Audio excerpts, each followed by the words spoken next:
Everybody, to this week 5 edition of Fourth and Four. It is DJ, joined by my co-host from the High Low Sports Podcast, Kelcey, and Jim from the J-Dash Show. We got a very busy week of NFL football coming up ahead, including a game already going on underway as the Jets take on the Falcons in London. Very close affairs. Falcons lead 3-0. And I'm going to go first to you, Kelcey. What do you think of this game between the Jets and the Falcons? And do you like it on this early 9:30 kickoff in London? Well, look, I think you have to do this 9:30 kickoff in London. I think that's step number one. But I will say this: I do not enjoy it. I love my football at 12 noon or 1 p.m. That's when you start it. Other than that, it's all too early at 9 a.m. But you know what? You have to start it there. The 5 to 6 hour difference for these guys, it just has to be done. I mean, I can do 11 because then I could sleep until 10:45, wake up, and be right into the NFL kick. So I agree with you on that one. Jim, what are your thoughts on this game and the London game's early kickoffs? I'm like Kelcey. I don't like it. It's too early. No time for tailgating. You got to, get drunk, especially when it's two teams like the Dolphins over there. And Falcons. And yeah, Jets. Anyone who goes. Jets. Yeah. Yeah, Fireman Ed. He's pre-drunk, ready to go. Way too early for him as well, too. And we're going to go ahead and look. We had Thursday Night Football. The Rams took on the Seahawks. The Rams walked away with the win. But the big news out of that one, Russell Wilson down for anywhere from 4 to 6 weeks with that finger injury. It looks like a torn tendon and a dislocation. Some doctors say they're optimistic he'll be back in a month. I'll go right back to you, Jim, after that one. Is the Seahawks season tanked after this with the Russell Wilson injury? Or can Gino Smith keep the Hawks somewhat afloat? Has Gino Smith even stepped up when he played for the Jets back in the day? It's a big blow for Seattle. You can't replace Russell Wilson no matter what you do. It's going to be trying to keep everything afloat. Maybe a potential in the second half to possibly get the 7th seed in the playoffs. Thank you, Hector. but yeah, I don't see it happening. It's a big blow for Seattle, and in that tough division, that injury put him out of the race for now. Absolutely. And for anyone who's listening on Colorcast or any other mediums where they couldn't see that, Jim does have a Jags logo as he's working at the game too. And Hector Flores, who's usually does our halftime show, commented that censor that Jags logo as well. And I think we all agree with that one. It's a unanimous vote. Kelcey, I'm going to go to you now. Can this Hawks stay afloat, or does this Russell Wilson injury clip their wings for the season? Man, can we talk about what Geno Smith was able to do? Okay, can there be a more panned quarterback that's a backup still in the league than Geno Smith has been? He had a winning record as a starter. Let's not forget this. He's not a bad, terrible quarterback. He had one very bad incident where he got punched in the face by his own teammate and broke his jaw. But other than 2 seasons riddled by injury, I mean, he has not had a bad career as a quarterback. And I mean, I hate to say it, but man, did you see the highlight, like the headlines after the game? It was like, other than ESPN, everybody else was like, wow, Geno Smith almost led a comeback. It was a really great game. And then ESPN just shows a picture of Geno Smith on the ground, says, Geno Smith fails at comeback attempt. And I'm like, wow, somebody really has something against Geno Smith here. But I'm not totally sure what exactly what was going on. But man, Geno Smith, I think, can keep these Hawks afloat. I think the bigger issue here is the running back game. Like, can the running back stay healthy? I think is number one. And really, where's this defense going for the Seahawks is my biggest concern, because right now they look porous at best. They're very streaky. They're J.R. Smith, if you will, when they play defense. It's like, all right, they look fantastic for the first quarter, shutting down the Rams, getting interceptions in the red zone. The next thing you know, Matthew Stafford has 385 yards passing, and the rails come off as well. So I'd agree with you on that one. Although I agree, Geno Smith looked good. He led a quote-unquote comeback attempt. They were right there ready to go as well, until that interception on his attempt at a game-winning drive as well, too, and Tyler Lockett got his feet tripped up as well. So that'll move us on to this other one that I know there's plenty of people who are interested in. It's talking about St. Louis possibly emerging from the Rams relocation case for an expansion team. For the full article, you can go to Pro Football Talk and other places. I won't get too far into the details, but it does sound like there's a chance St. Louis could have another NFL team on the horizon, and especially if the NFL expands. We know they've talked about getting a London team somehow as well, or if they decide to remove one of the Rams or the Chargers, since you don't need multiple LA teams and 7 California teams. We'll go right back to you, Kelcey. As someone who, a fan of the Sacramento Kings, a team that they've been talking about relocating for the greater part of their entire existence, it feels like, and someone who's been in California, what do you think about the idea of either somewhere relocating back to St. Louis or St. Louis just getting their own team? Yes. Let me just say yes. Give me all of the St. Louis fanship. Look, if you watched any of the XFL when they came back, the Battlehawks, look, absolutely, like they actually had a fan base and they were rabid. Obviously, that stadium needs to be just done in with. That needs to go. They need to have their own stadium. They're just getting an MLS team there as well. So I think the next thing is to bring back NFL. But I do think it needs to be its own team and not a Cardinals knockoff team, which is what it was the first time around.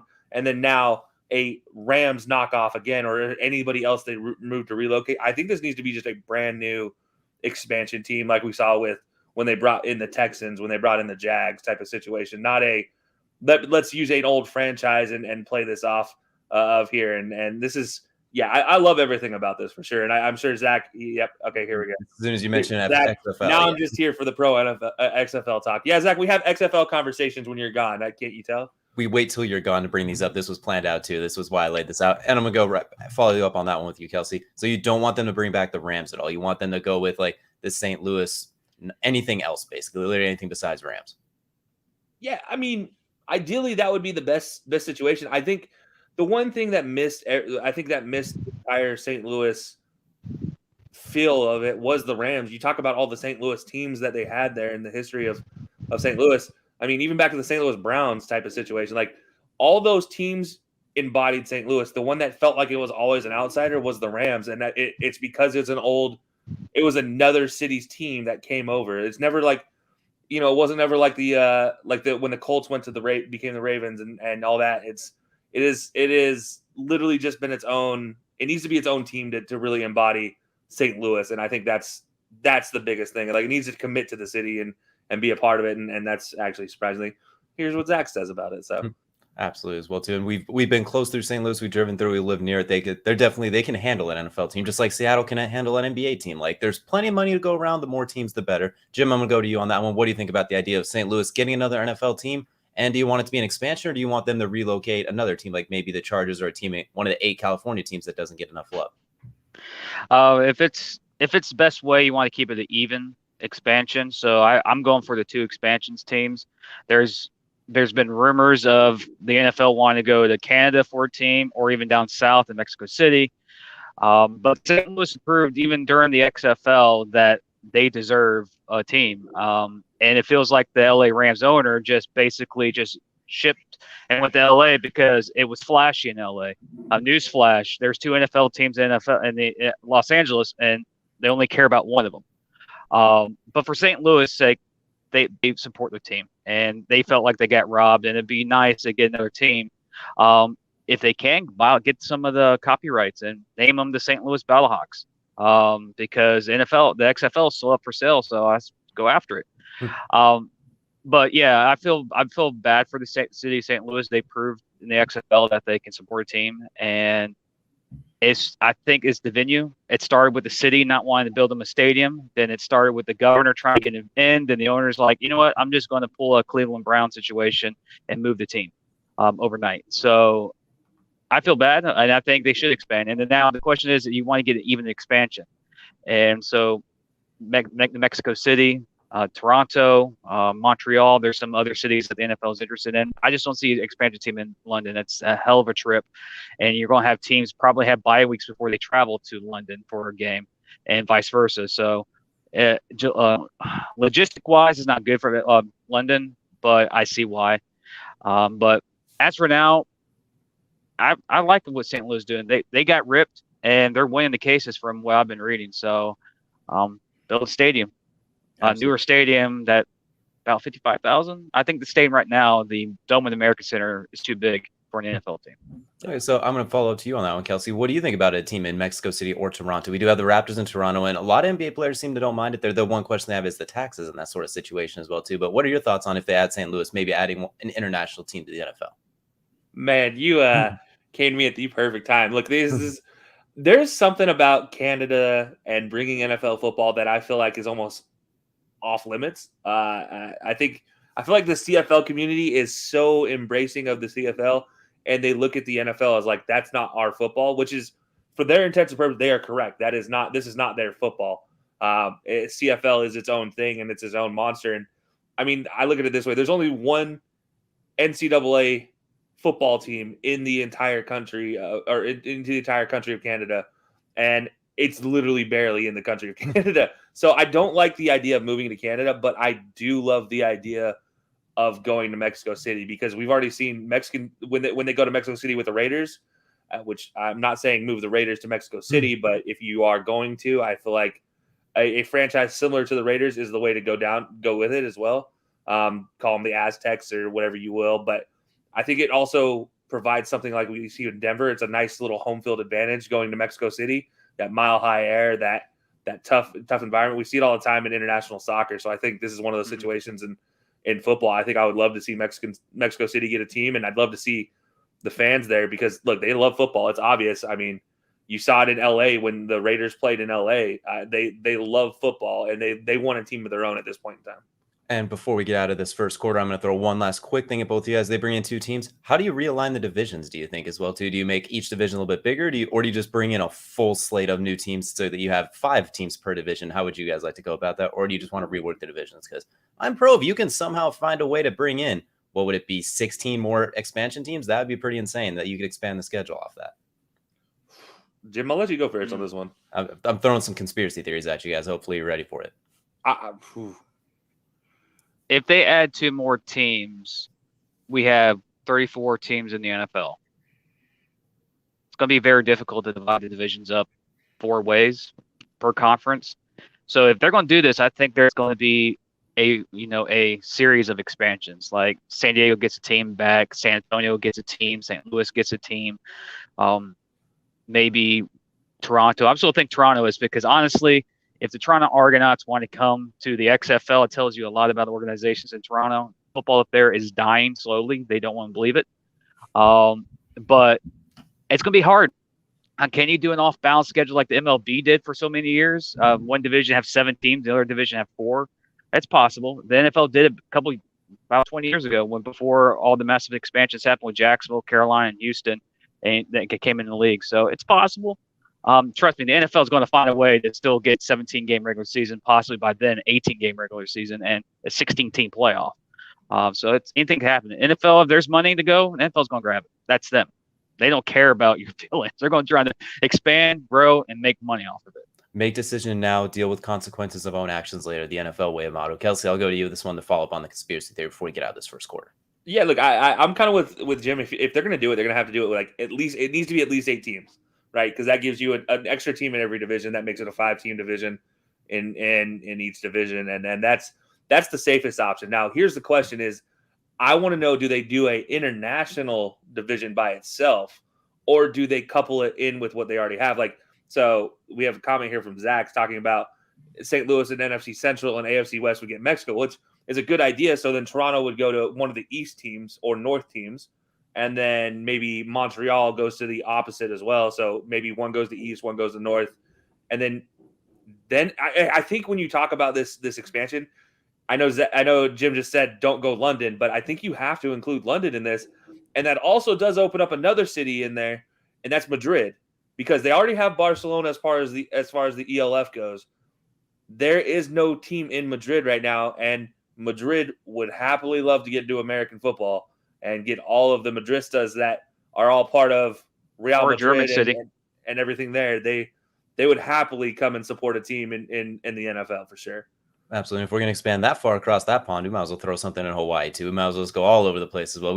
Before we get too deep into a wormhole, we're going to go ahead and jump into our second quarter, which is normally the betting quarter. And this one's going to be brought to you by Swift Lifestyles as well. Clean energy feel, all the gamer stuff, kind of like G Fuel, but a lot more healthy for you. Not as much sugar, preserves, and that sort of thing as well too. So betting, the sports betting that's taken the world by storm, especially during NFL season as well. Now, Kelcey, I'm going to go to you. What are some of your locks for the week, betting lines? What intrigues you on the sports book? And it looks like we lost Kelcey for a second. So I'm going to say, Jim, what's some of the betting lines that intrigue you right now? Some of the betting lines that intrigue me is actually go look into Tampa Bay right now. Tampa Bay is a 10.5-point favorite over the Dolphins. They struggled against Bill Belichick's defense, and the Dolphins have a better defense than the New England Patriots. So that 10 points. I see the Bucs win, but it's going to be close. I don't think that they'll reach the 10-point spread. Okay, so you think the Dolphins could cover the spread as well too? Anything else on the money line or anything like that sticks out to you? I want to grab that Tennessee and Jacksonville game, but I'm not really sold on it. Tennessee has lost a lot of weapons going into this week, and Jacksonville kind of has found their little tune here. So it could be a switch of optimism here in Jacksonville if they somehow, finish games and win games, except for losing the last minute field goals. Who knows? They might have to grind it out if they're able to pull it out. We'll see if they're able to do that as well, too. Kelcey, I'll go to you. What intrigues you on the sportsbook this week? This one is the Miami-Tampa Bay game. Look, I know Miami doesn't have a starting quarterback, but has anybody seen what Jacoby Brissett's been doing lately? I mean, it's not been bad at all, and I do think they have an option here in Tampa Bay. It's a -10 spread, or it's a 10-point spread here, and it favors if Miami just has to keep it within 10. I mean, I feel like it's very doable with their defense. You talk about Tampa Bay's secondary and how injury-riddled they are. I feel like that's probably my favorite one right now on the spread, and another close one is this one's more for a betting man than anything, and I'm going to keep throwing Detroit out here until they finally back me up. But Detroit, the Lions versus Minnesota Vikings right now, it's a 10-point spread as well. And that one, man, I didn't pick them. But there's a very, very interesting aspect to this Lions-Vikings game where you have Kirk Cousins and won't he decide to air it out? And you have Jared Goff over here absolutely just saying, you know what? LA let me go. I got nothing to lose, and he's out here balling every game. So it's very interesting to see. And I mean, again, a 10-point spread, that's a huge spread for NFL teams, and especially divisional games. It's hard to look at that one and not be like, well, that's a possible win for you. And if not, at least maybe you cover the spread as well, too. Someone that I look at the betting lines, Bengals at Packers, -3. Packers are the favorite. An injury-riddled Packers team and an upstart Bengals. I would pick the Bengals to at least cover that one. I think they can give you 3 points as well, too. I think it could be really close. Bengals have the ability to put up points in bunches. We've seen what Jamar Chase and Joe Burrow have been able to rekindle some of their LSU magic. T. Higgins starting to come back healthy. Joe Mixon, one of the leaders in rushing if he's able to stay healthy. And the Packers defense has been wet tissue paper when healthy. Now Yair Alexander's out. Zadarius Smith isn't playing. I think the Bengals can hang with them, and they can play ball control and keep Aaron Rodgers from going off on them. And the Colts versus Ravens. The Ravens a -7 favorite right now. Considering the way both teams play, it's really hard for me to consider either team blowing the other one out because both of them are kind of ugly on the offensive side. So I look for the Ravens probably still win, but I think the Colts can cover the spread, keeping it within 7, maybe a 24-21 type of game as well, too. Not getting too far out of control, because both are very defensive, run the ball, not explosive plays type of teams. I like it. Okay. Interesting. Cool. And then I'll go on ahead looking at money lines. Kansas City, actually a -156 favorite over Buffalo, which is surprising for us because when you look at our pick'ems for this game, which we'll talk about later as well, too, it was kind of a surprise. I mean, a lot of people are picking Buffalo, not just here, but if you look all across all the pick'ems everywhere else, too, a lot of people are favoring Buffalo, and Buffalo's looked really good since that game against the Steelers week 1. They've destroyed everybody since then. And Kansas City doesn't look like Kansas City. I think we could say that is in a nice way to put it. Even against the Eagles, when you drop 40, you give up 35. Like it's not they have not put on their best performance. And Arizona -240 favorite over San Francisco. Going out on a limb, I'm gonna say maybe San Francisco could go, they might be a team to look out for. And with that spread, you can get a nice payback if you pick them and they come through for you. Yeah, that's a good one. I also like the Dallas and Giants money line right now, and it's a 260 favorite, or sorry, 330 favorite for Dallas right now, at least the one on CBS. And I honestly don't think Dallas is going to win this game, and that's maybe the pessimistic Cowboys fan in me coming out. I don't know, maybe that's what it is, but I just there's a sneaky suspicion that Saquon Barkley is about to go crazy on Dallas and absolutely just hand them everything, and you lose Jalen Smith, which I still think is a big miss. I don't know why Dallas really pulled that one, but I look at that and I'm like, well, hey, it's 260 odds for you if you pick the Giants. Why not? Right? At this point in time, it's again a divisional game in the NFC least. You have a chance at winning some money in this. It's a pretty interesting odds considering how close it could be. You could bet a little bit and get a good return back. I like that one as well too. And for over-unders, I'm going to return to that Bengals-Packers game. Over-unders 50.5. I feel safe taking the over on that one as well too. The Bengals defense, while improving, it's still Aaron Rodgers and the Packers. And I just went through all the woes with the Packers and their inability to defend anything. So I could look for that one easily passing 25-28, something along those lines. So that's one to look forward to as well. And Buffalo versus Kansas City, 56.5 points. It sounds ridiculous, but I'm going to take the over on that one as well too, because if Kansas City is going to hang in with them and if Buffalo's going to hang in with Kansas City, they're both going to put up points in bunches. But Buffalo's defense has gotten a lot better this year. The additions of guys like Gregory Rousseau along the defensive line. And then Kansas City, their defense, It's not the defense that is not a very good defense. It hasn't been the last few years, and it's even worse this year, arguably. So Buffalo, you have to imagine Josh Allen, unless he goes to full Wyoming Josh Allen, is going to put up points on this defense as well. So this has 45 to 41 written all over it, which, because I said that's going to be like 17-14. But on paper, I feel like taking the over is a safe bet in this one, even at 56.5, which seems ridiculous. I like that. Yeah, there's another one out there, which is the game we're calling, DJ, and that's the Chargers-Browns game. 47 is the over-under on this one, and I'm sorry, like 47 points for the Browns and Chargers. This seems like an easy win because have you seen the Chargers offense lately? They are absolutely firing on all cylinders. Obviously, I say that knowing full well that they missed Mike Williams last week, which is why I'm taking the over on this game. And look, you have Baker Mayfield out here to prove something because Cleveland fans, they will not give this man a break right now. I mean, he is playing with a messed up non-throwing shoulder, and they are acting like they deserve better. Like they weren't just winless for umpteen bajillion seasons. Like they were absolutely terrible. You get a guy who's your sixth winningest quarterback, and you're like, that's not good enough. We need better. I'm like, whoa, I'm sorry, that's not good enough for you guys. But right now, Browns fans need to calm down because this game is about to be a whole lot of fun today with the Chargers Browns, and I see this one being very, very offensively minded. And the 47 points. I mean, that's too easy for both of these teams to reach. An axe to grind with the land. All right, Kelcey, I see what you're saying there. But you're defending your man Baker out there. I respect you. You come a long way since when he was at OU, and you're like, I don't care for this guy. Look, I don't hate the guy. I don't love the guy. He's not the best quarterback in the league. But what he is just a really good quarterback. And he's just – I don't like when people are out here just saying a guy needs to go because he's injured and he's out here trying to play. He's playing through pain that not a lot of people will ever feel in their life. And they're sitting here critiquing by the way, all the armchair quarterbacks that came out of nowhere are really a big bothersome. But they're sitting here like critiquing like, oh yeah, he's tucking his elbow in a little too far. Like, of course he is. Have you seen him when he throws and gets hit? Have you seen what happens with that shoulder? Like, it does not feel good. It's not a comfortable thing. Like, yeah. Look, man, there are two types of people in the land as far as Baker fans go. They either love him too much or they hate him too much. And I'm right now just mad at the people that hate him too much because they're just taking a little too far. Like, you don't need to burn the city down. This isn't LeBron leaving to go to Miami. Calm down.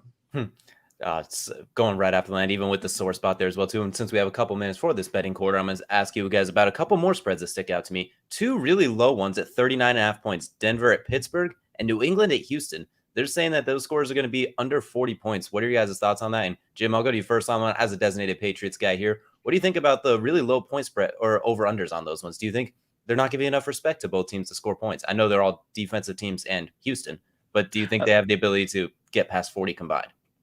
I think it's going to be over. I think this is going to be like a 24-21 type of ball game. Yeah, both defenses are decent. Both offenses, you have no idea who's at the helm. Houston, honestly, the first 2 weeks of the season, they were moving the ball up and down the field on anybody, but then they did have Tyrod Taylor. Now they don't. They have Epps. But for the Patriots, Mac Jones, he showed a little signs last week that he knows the offense. Problem is that there's something missing, and this could be like a correction game for Mac Jones. But that offense and the Patriots impressed me last week when they were moving the ball on that Tampa Bay's defense. And Houston's not Tampa Bay.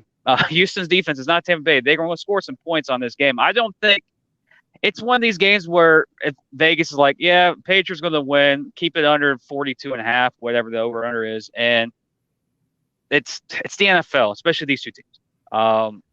But I take the over if I was you. I think this is going to be like a 24-21 game. And if you have a fancy quarterback that needs points, get Mac Jones because I think he's going to do well against Houston because Lawrence did good for the first game. And Big Ben looked like – no, not Big Ben. Who did they almost beat? Kelcey's boy, who has live sports, Baker Mayfield. Had a good game on that defense. So Houston is notorious in wanting to get up big points against quarterbacks. And if Mac Jones could do it, and I think it's going to be a 42-point over. I think it's going to be over 42.5. So 24, 21, maybe more than that. And in that game is the one that Baker actually got hurt in trying to make a tackle as well, too. So quarterbacks don't make tackles. Rule number 1 from now on. Learn from this mistake. And now, Kelcey, I'll go to you. What do you think of those two really low point spreads between Pittsburgh, or over-unders, between Pittsburgh and Denver, as well as the Patriots and the Texans? Yeah, I mean, I feel like Jim covered the Texans-Patriots ones pretty well. That game is literally riddled with, this makes a lot of sense for an under because, well, there's a lot of missing there. But for the Pittsburgh-Denver one, I feel like this is almost the same. Like, unless all of a sudden we get an offensive line for Pittsburgh that just came out of nowhere, I don't think this is really going to be a surprise to anyone that this one doesn't cross 38 because this is going to be such a defensive game. I mean, you have on one side, you have Denver with will he, won't he, Teddy Bridgewater. We don't know if he's going to play for real yet because he was practicing all the way up until this point. And then they're going to make it, I believe it's a game, whether he passes the test is going to be done this morning. And we haven't gotten the word. I haven't seen the word on it yet. So maybe he will play. And then if he doesn't, it's Drew Lock, who, by the way, was splitting first team reps with Teddy Bridgewater all week. So that's not going to help you either. You already don't have faith in Drew Lock. And now you're telling him you really don't have faith in Drew Lock because you let a concussed Teddy Bridgewater take the reins. And then on the other side of things, look, Najee Harris has led that team absolutely as far as he can without any help from any offensive line or the ghost of Ben Roethlisberger. And at this point in time, I don't know what more he can do. And I don't know what more is left in Ben Roethlisberger's tank because right now it is, I don't know. I feel like it's rough skating out there for anybody from Pittsburgh. And I don't know where the offense is going to come from between the two teams and who's healthy. I really don't. This has a weird feeling like it could be a really awkward game, like 6-8 or something ridiculous, or like 11-9, just some goofy looking score that you never see in the NFL. Give me a 2-3 score at this point in time. I will take it as well too. And with the New England one, I actually do think they could hit the over because I could see New England, like you said, overcorrecting, and maybe the defense they jump out to a 35-0 lead, and then Houston gets a late touchdown to catch the over or something ridiculous. Can I add something with the Broncos and Steelers? Here in local radio, they were previewing the game earlier this week, and they brought up an interesting stat. The last 2 wins the Broncos had in Pittsburgh, John Elway was a quarterback and Peyton Manning was a quarterback. That's some rarefied air. That's a lot of that's last 2 times they beat Pittsburgh in Pittsburgh. They don't have Elway or Peyton Manning back there right now. But that defense, if like what Kelcey said, if the offensive line's not blocking, Von Miller's going to have a heyday with the statue back there in Big Ben. But yeah, I hate to say it, but we're seeing the end of Big Ben. He should retire 2 years ago when he was somewhat on the top of his game until the Jaguars eliminated him from playoffs. But yeah, we're seeing the end of Big Ben. And sad. He doesn't look healthy. Honestly, I feel bad for Steelers fans. Not really. But yeah. I feel like the end of his career was that playoff game too when it was falling apart. But I agree with you on that one. So that will take us now into quarter 3. And before we get this one started, wanted to check in with everybody who's tuning in right now as well too. The game going on in London right now, Falcons find themselves up 17-0. Zach Wilson 1 of 5 for 11 yards with no touchdowns on a pick. Matt Ryan 14 of 19 for 2 touchdowns, 150 yards as well too. So Atlanta rolling across the pond. So this will lead us into our fantasy football section as well too. And fittingly, hopefully nobody had Zach Wilson in their fantasy team starting this week as well too. Kelcey, I'm going to go straight to you first. What are some sleepers, some guys you should bench, and some guys you should start this week? Well, okay, so we just talked about this Pittsburgh and Denver game. My brain just shut off because I couldn't remember who was that terrible. Sunday. Yeah, no, Pittsburgh, Denver, and we just talked about this ad nauseam about how bad it's going to be offensively, which means I'm looking at this tight end position and one of the best tight ends in fantasy football right now, Noah Fant. He was on my team. A guy who I am not starting this week because I don't know what good he's going to do because I don't know who's going to be throwing on the ball or if they're healthy enough to throw him the ball or if they'll be able to stand up long enough to throw him the ball. Because the one thing that this is healthy on this Pittsburgh team is their pass rush, and it's still terrifying, by the way. Melvin Ingram is still there. He is still a monster. He still plays without gloves. Any man that plays without gloves in today's day and age is a freak of nature. Mark it down. I've said it, stated. There's the obvious. Noah Fant, to me, I think he's got some upside potential, but I do think the upside's so limited. I think you can reach down and grab somebody like Blake Jarwin and slide him in. And I think in that matchup versus the Giants and Dallas, I think is a better option. And he is the 7th ranked tight end, but he's available in a whole lot of leagues right now. And it might as well go and pick him up. get a little something there. You also have Jawan Johnson, who I've talked about many times in here. With New Orleans going against Washington giving up a lot of points to tight ends. So that's a possibility as well, especially since Jameis still does like him in the red zone, but not until the red zone. So high touchdown availability there. But if he does get a touchdown, then you're getting like 1 or 2 points. So sorry if I ruin your day there. But the other one, moving to the receiver position, Cincinnati and Green Bay. You talk about Yair Alexander not being able to play. Well, that means there's a whole lot of receiving core for Cincinnati that's about to have a whole lot of fun, which means Kevin King is guarding somebody. By the way, just happens to be the brand new healthy T. Higgins, who we all know Joe Burrow loves in the red zone. He loves to throw it up to T. Higgins in the corner. And that means T. Higgins coming back might be a big boom for you offensively from that receiver position. So take the Bengals is what you're saying as far as fantasy football for offense. Just take Bengals receiver. Does not matter who, what, when, where's, why, whoever Kevin King is on offense. Yeah, I mean, really, yeah, it's a great option. I even say you're looking for a tight end, CJ Uzomah. You saw what he did last week down the stretch for that team, and he was absolutely fantastic. I mean, maybe that was his moment. I hate to say a 30-year-old just had his moment, but for tight ends, I feel like 30 is kind of that spot for most tight ends not named Travis Kelce, George Kittle, Mark Andrews, Darren Waller, but I feel like that mark for every other tight end is around 30 that they're like, oh, wait, we figured it out, guys. So maybe CJ Uzomah figured it out, and he's going to be a boomer bust as well for that tight end. But yeah, Cincinnati receivers right now, hot commodity. And we do know Joe Burrow loves tight ends. We saw he did for Thaddeus Moss in college as well too. So maybe he finds a different type of tiger, an Auburn Tigers, if you will, for this one in his NFL time. And now we'll go over to you, Jim. What are some fantasy football? Sit 'em, start 'em, bench 'em. What kind of fantasy football shenanigans are you up to? If the quarterbacks, here's a big one.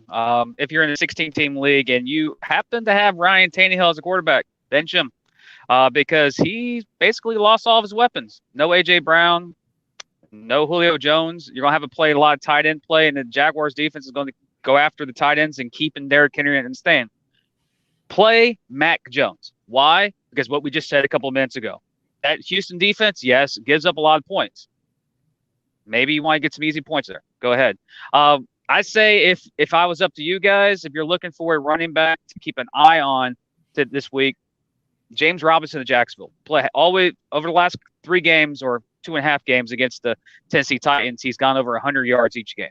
They're home in Jacksonville. Jacksonville's offense looked more impressive last week against Cincinnati as they established the running game. See that. I know the distraction of Urban Meyer's going on right now. God, I hate what's going on, but usually NFL teams don't give a care what their coach does. Honestly, they just play the game. Tennessee's wounded, so watch out for that. Also, I think if you're looking for a little sleeper pick for quarterback, try Trey Lance out. Let's see what that San Francisco offense is with a new quarterback in there.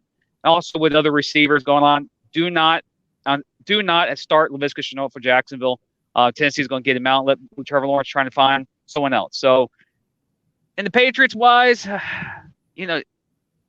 Henry, don't play him. But at Nelson Aguilar was a very interesting stat of watching him the other day, or Sunday the other day, is that 3 of his best games of his career are against the Houston Texans. So if you want to get a third receiver that's available, try Nelson Aguilar. But my biggest sit, I know people are going to hate me when I say this, my biggest sit this week is Carson Wentz. I don't trust him. I really don't, especially against Baltimore. And, of course, don't listen to me. I've only have one winning team in my fantasy leagues, but too busy getting beat by Kelcey in our league here. Seems like almost every week I play him. But yeah, those are my sit-em and pick 'em. Very few things, but nothing major. Of course, if you have Russell Wilson, you got to go quarterback shopping. So don't go after Tannehill or Carson Wentz in the free agency. Definitely some very interesting ones there as well too, and a little bit of Jacksonville too. So maybe some fantasy points down in South Florida today as well too. Definitely something to keep an eye out for. And if just a couple that I had looking out for as well too, I'm gonna piggyback off of Kelcey with New Orleans looking at their weapons. I like Marquez Callaway, a guy that you were really high on early on before he let you down. I think against Washington, a defense that is severely underachieved this year, unfortunately. When you look at the talent they have been giving up points in bunches all around. So New Orleans going in there, Jameis coming off a bit of a roughish game as well too. I could see him bouncing back. He's the very up and down this year. They do good, they do bad. They do good, they do bad. They're on pace to do good this week. So I could see Marquez Callaway getting over the top on that secondary as well. And just a few underneath catches as well. Just up until your tight end, of course, gets the touchdowns with Johnson as well too. So they'll work in tandem. So you listen to both of us on that one as well. They'll both get you plenty to go. And then speaking of tight ends as well too, I'm going to go to the big one this weekend. Look at Dawson Knox, a guy I picked up actually a couple of weeks ago because Robert Tonyan let me down and got me 1 points one week. And Dawson Knox got me 20 the next week. And in this type of game, Kansas City is not guarding tight ends. They're going to be looking like, how do I stop Stephon Diggs? How do I stop Cole Beasley? Oh, wait, I don't have linebackers to really deal with Dawson Knox. Emmanuel Sanders. Pretty much, yeah. We can go on and on with that. They don't have linebackers. Tyrann Mathieu going to be helping with Cole Beasley and Stephon Diggs if they're smart because they don't have anyone to match up with those guys either. Josh Allen's going to be looking for him. Look for Dawson Knox to maybe have a pretty big night as well, too. He's actually taken over my tight end one spot over Robert Tonyan since that point, too. I forgot to mention him last week, but a bit of a savior, even though I did not win since I picked him up. So maybe he's a curse after all as well, too. He just does well, but jinxes the rest of my team. But that's a whole nother set of worms I'm not going to get into. And then the third one, of course, a little bit of homerism here. Hunter Renfrow against Chicago. Chicago's defense secondary hasn't been all that great. Hunter Renfrow's been double-digit points every game this year just from getting catches on third down. I don't know who's going to stop them on Chicago. I mean, they're going to be focusing Roquan Smith and a lot of their resources to stop Darren Waller, understandably so, and Josh Jacobs if he is healthy. Look for Hunter Renfrow to maybe get a little bit loose, maybe give you not a big stat line, maybe like 6 catches for 60 yards, but that's still 12 points if you're in a PPR league. And he might get you a touchdown as well, too. Some of those red zone routes he's been throwing out these last few weeks, some whip routes into fade, some inside-out routes, some stutter moves. Maybe get you a touchdown as well, too. Maybe a little bit of a sneaky pick. And then for my bench, I'm going back to Robert Tonyan and the Packers. For some reason, he just hasn't been Aaron Rodgers' main guy this year like he was last year. Last year, he accounted for, 8-10 touchdowns or something along those lines. Was a secret tight end pick for a lot of people. This year, the connection just hasn't quite been there. He's had 1 or 2 points for like 3 of the 4 games, if I'm not mistaken. Hasn't been quite the connection that you expected. So I'd bench him for this week because I think Aaron's going to be throwing it all over the field against that Bengals defense, primarily to his receivers like Devontae Adams, and Alan Lazard, etc. Randall Cobb, his new favorite third down toy, is back. Aaron Jones. So even though it's going to be I believe Aaron Rodgers is going to throw it all over the yard, I think Robert Tonyan's going to be the one kid on the yard that doesn't get the ball thrown to him. Yeah, look, I like those. I will also add in, it's worth mentioning, if you are quarterback shopping, Jacoby Brissett. I just keep looking at this matchup in Miami and Tampa Bay, and that secondary is gone. Literally, there is no secondary. Pierre Desir is the starting corner, the number 1 corner for that team, not named Richard Sherman. And by the way, Richard Sherman, I still stand by, great underneath, cannot cover deep. Well, guess who's on that team for the Miami? A whole bunch of guys that can run deep. And guess who has a rocket of an arm is Jacoby Brissett. So if you happen to be the Russell Wilson owner that is just falling on bad luck right now, since you can't go get Gino Smith that will help you this week, go out there and get you Jacoby Brissett, see what happens. And then next week, pick up Gino Smith for your team. But look, I think this week, Jacoby Brissett has a chance to be a very, very nice asset to your team if you have not picked up a quarterback. And same goes for Taylor Heineke for Washington. I think if you're quarterback shopping as well, those 2 guys I think have an opportunity because he is throwing to Terry McLaurin, who is a top 5 receiver in fantasy football. It might be a top 5 receiver overall, but that's a conversation for another day. And just another quarterback I'm going to add to that list that a lot of people are probably down on after last week. Maybe take a look at Sam Darnold. He might be a guy that people are just kind of down on. They look at him as turnover Sam Darnold. If he's somehow out there, couldn't hurt to go pick him up. Does have the most rushing touchdowns for quarterbacks through 4 games in NFL history, if I'm not mistaken. So couldn't hurt. It's not going to get much worse than that Cowboys game, unfortunately, as well, too. So couldn't hurt to look forward as well for Sammy D to maybe start throwing some dots and running in some touchdowns as well. You have DJ Moore, Christian McCaffrey. He's got a squad. He'll be able to get you fancy points regardless. And that defense, now with Stephon Gilmore, they'll probably get some takeaways. So maybe Sam Darnold's a sleeper quarterback to pick up as well, too. And that'll probably do it for our fantasy football segment. That will lead us into the fourth quarter. Our pick'ems for the big game so far tonight as well, too. We got some very big ones. We mentioned Kansas City at Buffalo, and that's actually where we're going to start as well, too, with this big Sunday night matchup. And as you take a look at the screen here, Hector, Zach, and Jim all going with Buffalo. Well, DJ and Kelcey going out on the limb and taking the favorite Kansas City Chiefs as well. Kansas City not having their best start to the season, 2-2. Buffalo 3-1 after losing week 1 to the Steelers and then bulldozering everyone in their path since then.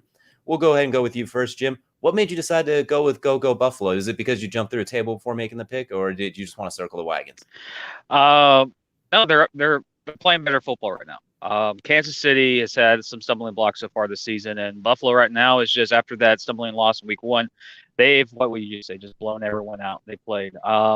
They're hot. That's right now. And Buffalo has a little chip on their shoulder, and this could be a big, significant win to determine a playoff game, home playoff game. So the road to the Super Bowl last year went through Kansas City. This year it looks like Buffalo, and this would be a big statement for the Bills. And I think Josh Allen, Diggs, that defense, They have what it takes to go into Kansas City and pull off a win, and I'm going to take the hot hand right now. Okay, I like it. We definitely see it. Kelcey, I'll go to you as well too. Buffalo is a team you've been really high on since last year. Also really high on Kansas City. How do you feel about this one going in this one? You won't get an island pick. It's a high-low island this week, but what makes you pick Kansas City? No, look, I'm looking at Kansas City, and obviously coming off the back-to-back losses in September, that was huge. And then now you finally got to win again, and you're like, all right, well, what are we going to do now? Oh, by the way, it's just going to be win and more winning and more Patty Mahomes. He threw 3 touchdowns in 3 different ways last week. I know it was against a very lowly team. I'm not going to go and harp on that too much, but just the sheer audacity to throw 3 touchdowns in 3 different ways in an NFL game against pro athletes, that's disrespectful on a whole nother level of I'm feeling myself. And I think Patty's going to just continue that this week against Buffalo, because I do think there are some chances to get Buffalo here and there. If he's able to read Micah Hyde well, I think he has an absolutely great opportunity to win this one. And this one, honestly, I went against my pick last week for what I had in the preseason picks, and it bit me. This week, I'm not doing it. I'm sticking with my preseason pick of Kansas City beating Buffalo in this game because, well, if you guys don't know, spoiler alert, if you haven't seen that episode yet, I do have Buffalo beating Kansas City in the reverse game in the playoffs. So this is how this all gets set up, is Kansas City beats Buffalo today. And that's what I'm riding with. I think underneath there, you need to have like a bunch of pins and strings pointing together. Like, this is how I got to my result as well, too. Just like like how they chase down the suspects on cop movies as well. So that's what you need behind you to see. This is how we're going to get to this point, and this is the first step. Yeah, it's something like that. I'll find the GIF and I'll be able to drop it in here in just a minute. But yeah, there's a picture that is exactly that. Absolutely. And I'm doing exactly what you said you will not do. I'm going against my preseason prediction when we did our predictions. I said Buffalo will win this game, and it'll be one of only 3 games Kansas City lost. Well, if they lose this game, Kansas City will be 2-3, and I just don't think that's possible at this point. So I'm probably picking a little more recklessly picking Kansas City.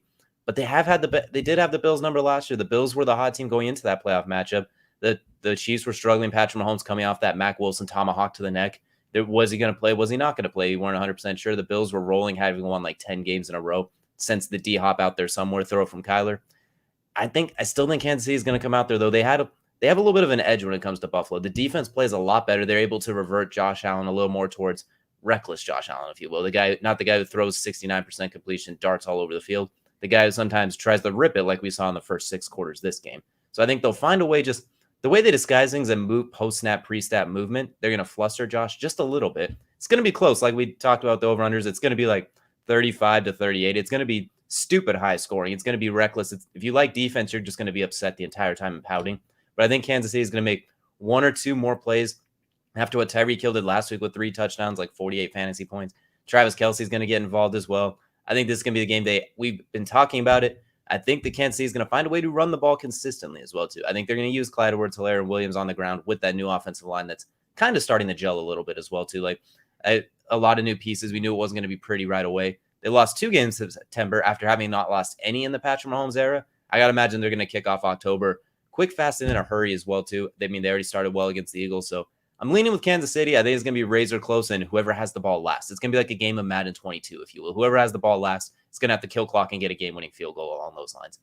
And that'll lead us into... Well, before you go on, here's the image you were talking about. Yes, that was you coming to this conclusion of your pick on this week. This is how I made my pick. You're exactly right. The cigarette and the tie and everything. It's all accurate as well. So I'm going to go ahead and jump into our Monday night game as well, too, where we already know Jim doesn't trust Carson Wentz, and we're all on the Ravens, a classic Ravens versus Colts matchup, the old Baltimore faithful versus the new Baltimore faithful. We're going to go to you, Jim, as well, too, since you said you don't trust Carson Wentz, not this defense. What made you go with the Ravens, and do you think there's a chance the Colts could pull this one off? There's a chance. There's always a chance. It's the National Football League. Any given Sunday or any given Monday, whatever the game is. I've watched. You're playing Alabama every week. Is that why? Is that why? Such a stupid comment. But I don't trust Carson Wentz because it seems like that offense doesn't have an identity yet in Indianapolis. Baltimore knows who they are. They're going to run the ball down your throat, and they're going to tell you to stop them. Right now, it's just identity crisis for the almost the Baltimore Colts, the Indianapolis Colts. But right now, I'd rather have Lamar Jackson carry the toe than Carson Wentz. And I'm going to stick to that until Carson Wentz proves me wrong. And he hasn't this season. Yeah, good camera with that. Kelcey, I'm going to go to you as well, too. A team you were high on the Colts beforehand. They've let you down several times in the pick 'em so far this week. Even to the one time you didn't pick them, they let you down as well, too. What made you decide to go with the Ravens this week? I'm tired of being let down. The Colts are like the Colts are my bane of my pick 'em existence this season. Last season was the Niners. This season is the Colts. I can't keep picking a team that's going to keep letting me down until they finally decide to not let me down. And well, I even had them losing this game in my pick 'ems anyways. This was not one of them that I had them winning. So this was like, all right, well, I now's the time to take my chances and just pick against the Colts, let Baltimore win, and then we're all back on track again with my preseason predictions. But yeah, no, the Colts have let me down far too much, and kind of, I also don't trust Carson right now. Carson's a questionable commodity at quarterback until proven otherwise. Until I don't know, maybe he can get out of his own way, or maybe he's been unhealthy this entire time. Maybe that foot has been harming him the entire time. I don't know what the answer is, but it's not just Carson. It's this entire defense too. I have questions there across the board because they have not been anywhere near what they should be. So we all came to the same conclusion, but I think we all just had different equations to get there. So I still picked the Ravens as well, too. My biggest thing wasn't the Carson Wentz problem. I mean, playing on 2 sprained ankles, he hasn't been great this season by any means. But I look at their injury report, and it looks like a CVS receipt at this point, too. It never seems to end. Just got to pull up right now. Kwity Paye, the first-round pick, he's out after not practicing all week. Braden Smith, the starting right tackle, who didn't give up a sack last year, has played 2 quarters this whole season. He's out. Kari Willis, the starting safety, questionable. Rocky Sin, starting cornerback, out. Carson Wentz, limited practice with those 2 ankles, which will probably be all season as well, too. The running backup, Jordan Wilkins, out. And then 3, like Ryan Kelly. There's a couple questionables as well, too. Darius Leonard with ankle. Like, my goodness, their training staff might need to be held in contempt of court at this point or something. They have not been able to be healthy all season. And the Ravens team, as we mentioned, has been hot. They've been in every game. They've won 3 in a row. They barely lost to the Raiders. They had to lose twice, basically. They beat Kansas City by the heroics of Lamar Jackson and a fumble. And I think Lamar is going to be able to control this game, as mentioned as well, too. It's going to be close. I think the Colts defense with DeForest Buckner, Darius Leonard, will keep Lamar from going ballistic. But I think offensively, you guys mentioned, what are they going to do? Is Jonathan Taylor going to bust off 160 yards rushing and save the day? We'll see, I guess. But the offensive line's completely in shambles as well. So the path to victory is very, very thin for the Colts this week. Whereas the Ravens, it's the same formula every weekend. They win probably 2/3 of their games doing that. So why would you pick against something that's proven to work compared to, well, I don't know. It's like, would you rather take $100 or blindfoldedly throw a ball 50 yards into a bucket for $200? Like, which one? $100. Give me $100. Exactly. That's how I feel like this game's going to go as well, too. So we're all on the Ravens. I'd also like to add in there. You said Rocky Sin was out because of injury. Let's be honest. Even when he's in the game, he's still out. Like, I mean, he's just a big giant hole there right now. If he was the starter, just imagine how big the hole is behind him is what my thought process would be here as well, too. We'll see. I mean, that secondary's been getting torched for the good part of the season. Yeah, it's rough. I mean, it really is bad. Like, it doesn't make sense how bad this defense has been, and I don't know what answer there is to it. Maybe losing your coordinators was as bad as it could be. But this is, I feel like, next level bad as far as they shouldn't. You went from a top 10 defense through most of last year to, well, a bottom 5 defense at the best right now. It has not looked good as well, too. And maybe they just need a Jacksonville or a Houston on their schedule because it's been a brutal start. Who knows? Maybe they start 1-5 and somehow reel off like 11 in a row once you don't play that. Who knows how this season will go? It's 2021. Anything's ridiculous. But I'll lead us into our last game we're going to look at today. And we're going to look at Arizona and San Francisco and taking a look at the pickups. Now we got 3 people picking the Niners, myself, Hector, and Zach. Jim and Kelcey both on the Cardinals. So I guess I'll go ahead and go first then since I'm the outlier of the one here as well. My reason for picking San Francisco is, A, you got Trey Lance starting. I really like that more than Jimmy Garoppolo. He brings a dynamicism to the game. He's going to have some rookie mistakes. Guaranteed he's going to have some, Trey, what are you doing? Multiple times. No George Kittle, so that definitely hurts. But I still think you have the leading receiver in the league, Deebo Samuel. I think Brandon Ayuk's going to show up and look like the receiver that everybody preseason thought he was going to be, the guy that he was supposed to be, Deebo Samuel, really. Everyone predicted him to, and has that let everyone down.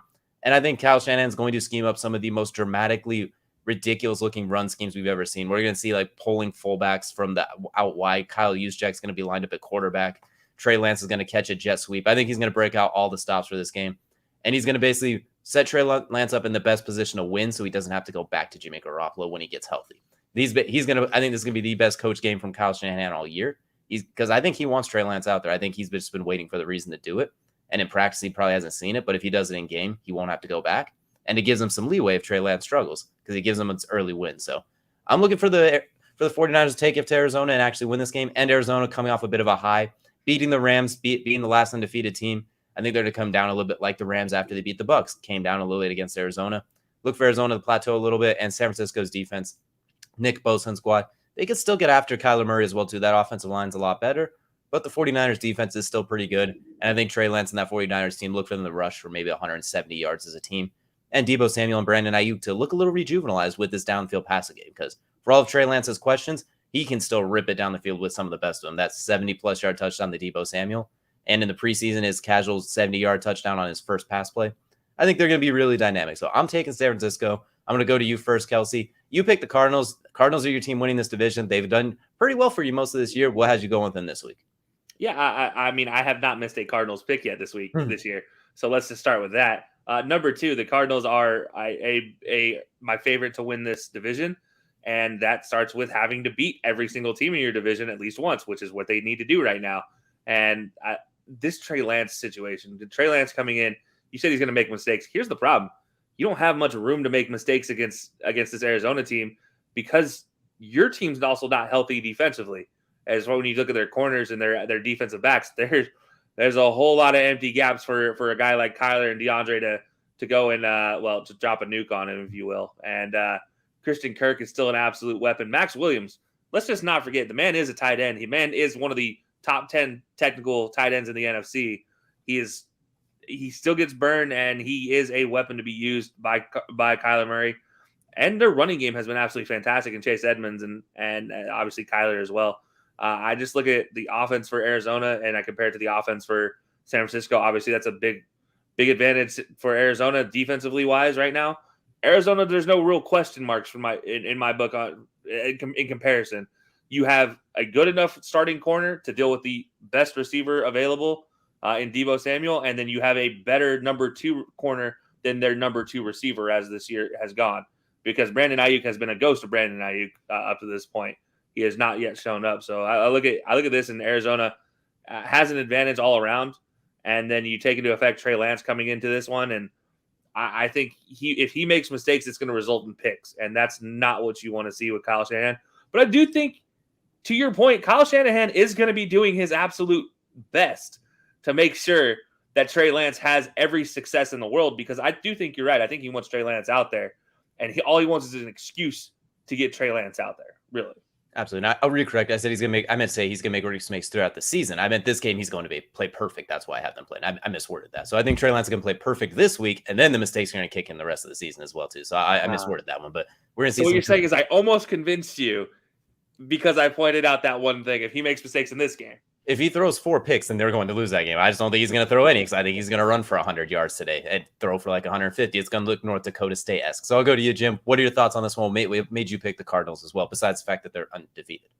I picked them because they have more experience on the offensive side of the ball right now, and it's going to come down to the 2 quarterbacks. You got Lance versus Murray, and Murray has showed out this whole season so far. A lot of circles, he is right now the front runner for the MVP of the NFL, which is pretty good. I don't have Arizona winning a division like Kelcey does, but I have them as a wild card team. But that's changing, and the win today this week puts them clearly in control of that division, especially if the Rams, make a mistake here in the next couple of weeks. But the reason why I picked this game is because of the quarterback situation. Yes, Trey Lance is a rookie. He's going to make rookie mistakes. It's like you see in New York, like you see in Chicago, like you see in Jacksonville and New England. These rookies have spots where you go, wow, they have it. They're going to be fine in the NFL. Then they have spots you go, why are you throwing in triple coverage when you clearly have a tight end wide open down the seam? It's difficult. San Francisco, if you look at these 2 defenses, you can say they're about even, but San Francisco's defense is injured compared to Arizona, and it's in Arizona, and it's going to be a hostile crowd. Arizona's coming off of an awesome high, and they stay undefeated. They stay the best team in the NFL after 5 weeks, in my opinion. And I do think it's going to be closer than what people think. Maybe a touchdown game, 6-point game. But I don't think it's going to be a one-sided, handily beatdown. San Francisco and Arizona have always played each other close, especially in that division. They see each other so every single year. They know each other. So I think it's going to come down to the two quarterbacks, and San Francisco's just going to run out of juice at the end of the game. Absolutely. All right. So that'll do it for that part of the pick'em for this show. Before we get out of here, I'm going to do one last quick thing here. Taking a look at the standings. Last week, Jim and I tied at 12-3. Hector with 11-4. Kelcey and Zach at 9-6. Overall standings. Football guy Hector still leading the way at 43-17. Jim and I once again tied for like the fourth straight week at 40-20. Zach at 38-22. Kelcey at 37-23. So really still close throughout within 6 games across the board. Kelcey, what was that? I was saying I'm making a comeback. Zach called me out the other week, and I've been making a comeback ever since. So Zach, watch out! I'm coming for you, guy. Don't call it a comeback. And before we get out of here, I'm going to take one quick say. We're all going to take a chance. I want to hear a bold prediction, a hot take, a reckless shenanigans, something from each of you guys you think is going to happen today. By the end of the day, we're going to be like, wow, did not see that coming. Jim, I'm going to start with you. What's something you expect to happen today that takes everyone by surprise? The 20-game losing streak finally freaking ends here in Jacksonville. Jacksonville knocks off the Tennessee Titans by a field goal, by a walk-on. Guy they just freaking signed 2 days ago. So, right, yeah. They're going to grind out a win under Urban Meyer and get his first one. I like it. Kelcey, we'll go to you. What is your hot take, bold prediction, reckless shenanigans for the day? Baker Mayfield throws for 3 touchdowns, no interceptions, and 300 yards against the Chargers in a win. Okay, so that's my hot take. The Browns bouncing back. Do you think he's able to connect with Odell Beckham? Do you think they're able to get that going? Oh, yeah, Odell's catches 2. Harrison Bryant will catch the 3rd. My fantasy team will not like that, but I respect it as well too. And mine's going to be in the same game. I'm going to say, regardless of the outcome, Justin Herbert's going to take a lead on the MVP race. I think against that defense, he's going to come out and put on a show like he has done the last few weeks. We mentioned Kyler Murray and him probably 1A and 1B for the MVP. I think this week Kyler Murray's going to play good, but Justin Herbert's going to play great.